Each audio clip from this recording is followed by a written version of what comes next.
Class 6 English reader book का second lesson है हमारा। My mother saw dancing bear, मेरी माँ ने एक नाचता हुआ भालू देखा।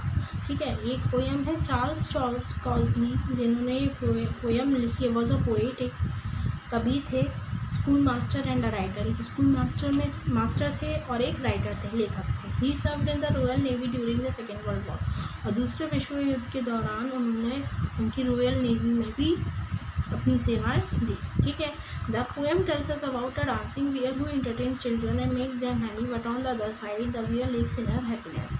इस पोएम में हमें एक डांसिंग बियर के बारे में बताया गया है, एक नाचते हुए भालू के बारे में बताया गया है, जो बच्चों को एंटरटेन करता है, बच्चों का मनोरंजन करता है और उन्हें खुश करता है।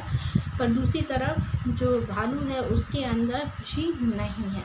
It always longs for its freedom and pines to go to the back to the forest.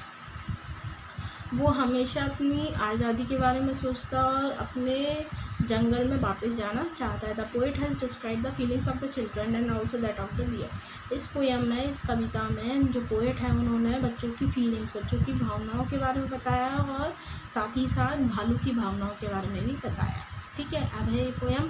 My mother saw a dancing bear by the school yard a day in June, मेरी माँ ने एक नाचता हुआ भालू देखा स्कूल यार्ड में, school के मैदान में जून महीने के एक दिन में। The keeper stood with chain and wire and whistle pipe end plate a tune, जो कीपर था, जो भालू को पकड़ने वाला था, भालू का रखवाला था, वो एक चेन के साथ खड़ा था और अपने हाथ में एक विसल पाइप मतलब एक बांसुरी टाइप की कुछ लिए था और एक धुन बजा रहा था। The bruin lifted up its head and lifted up its dusty feet, जो ब्रून मतलब भालू।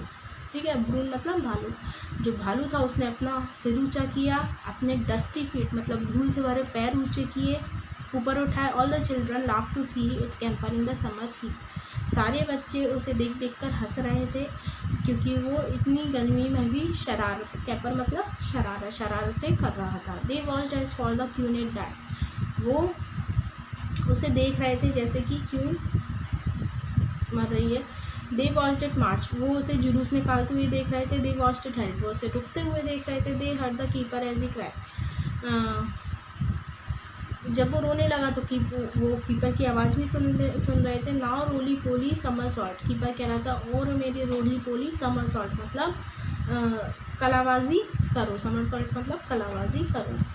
ठीक है, and then my mother said there come the keeper with a begging cup, फिर मेरी माँ ने कहा यहाँ अब देखो ये कीपर जो उसको रखने वाला था वो आ गया बैगिंग कप, अपने बैगिंग कप के साथ में। The bear with burning coat of fur shaming the laughter to a stop, जो बियर था, जो भालू था, उसका जो फर था वो बिल्कुल गर्म हो चुका था, मतलब जो स्किन के ऊपर जो उसके रेशे थे ना वो गर्मी के कारण बहुत गर्म हो चुके थे।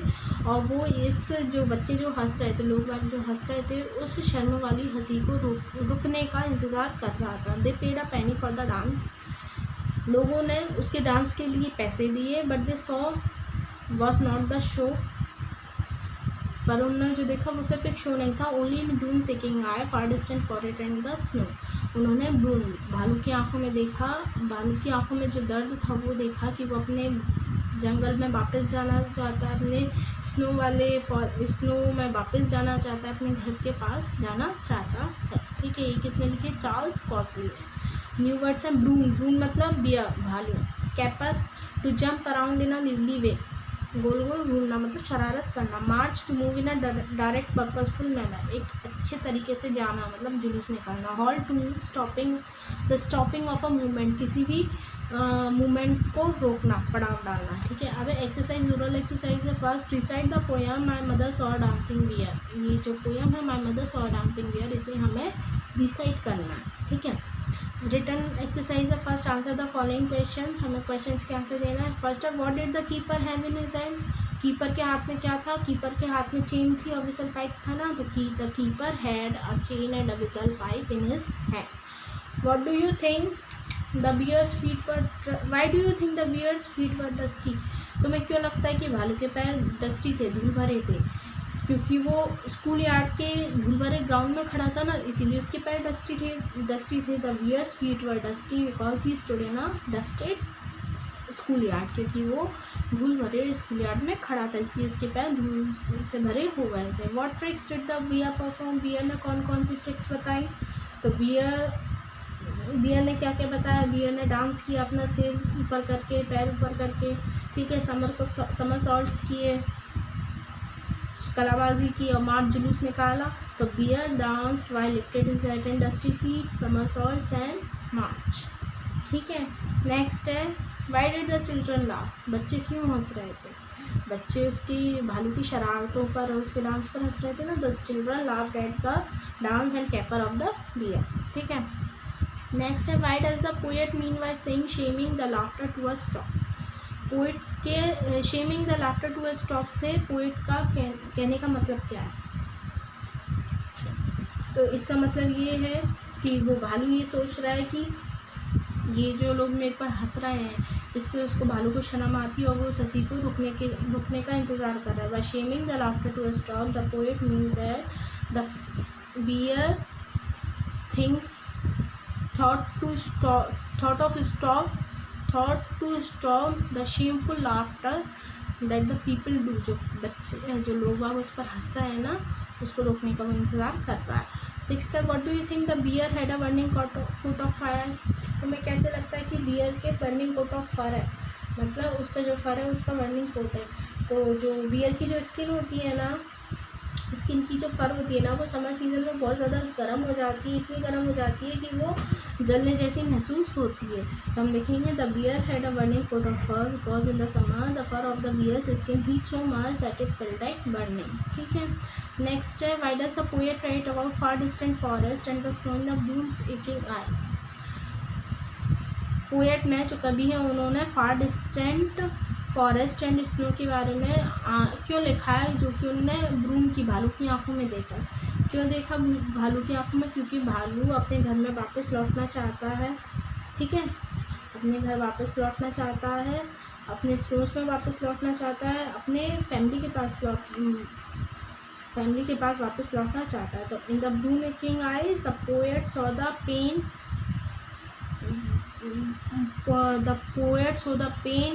the poet saw that the bear wants to go back to his home, जो बियर है, जो भालू को अपने घर वापस जाना पड़ता है, the bear wants to go back to his family, वो अपनी फैमिली के पास वापस जाना चाहता है। सेवन्थ एट्थ है what do you think animals है feelings, what makes you think so, क्या तुम्हें लगता है जानवरों की भी फीलिंग्स होती है, जानवरों में भी भावनाएं होती हैं, और तुम्हें ऐसा क्यों लगता है। हाँ, हमें लगता है कि जानवरों में भावना होती है क्योंकि उन्हें भी प्यार महसूस होता है, उन्हें भी दर्द होता है, वो भी अपनी फैमिली की देखभाल करते हैं, उनकी सुरक्षा करते हैं, ठीक है। आगे है let's do it, question number second है fill in the blanks with articles a an और द, हमें ए एन और द भरने हैं। तो फर्स्ट है lion is dash the king of beast, तो a lion is the king of beast. Chinese is dash difficult language, Chinese is a difficult language. Third है copper is dash useful metal, copper is a useful metal, ठीक है। Fourth है dash reindeer is native of Norway, the reindeer is a native of Norway. Fifth है you are dash fool to say that, you are a full to say that. Sixth है Australia dash island, Australia is an island, ठीक है। Seventh है her dress is light as a feather. Eighth है Aladdin has a wonderful land.